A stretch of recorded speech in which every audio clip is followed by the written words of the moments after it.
Once you've completed the questions and ratings portion for each chapter in the Workbook, you'll move on to the action plan.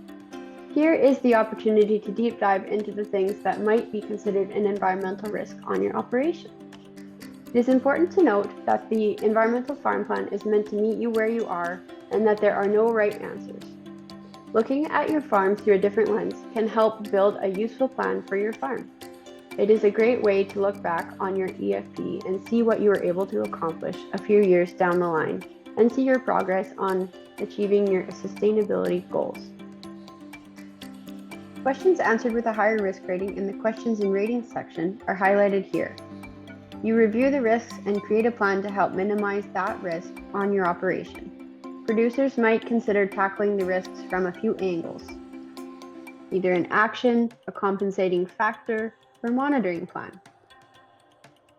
For some questions, the overall risk rating is calculated based on both your response to the soil and site characteristics from Chapter 1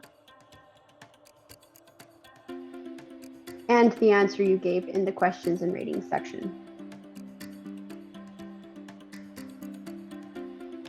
This question acts as a reminder that if you are following recommendations or legislative requirements, sometimes the natural characteristics might increase environmental risk factors. The action plan for these questions offers an opportunity to consider those risks and keep an eye on impacts over time. While working through the action plan, you create a short-term plan and an optional long-term plan. For this example, I'll say I'll plan to burn less waste on my farm. Based on your plan, you can pick a timeline to help you implement that change.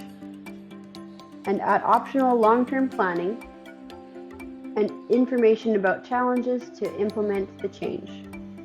You also have to choose what your priority is for the project. From here, you can hit Save and Continue and move on to the next chapter. If you finished everything in the action plan, you'll be brought to the next chapter, but it is easy enough to miss a checkbox or two. If you did miss something, a red warning box will show up at the top of the screen. You can scroll down and try to find the mandatory field that you missed along the way. Once you fill that in, you can hit Save and Continue and you're well on your way to completing your EFP.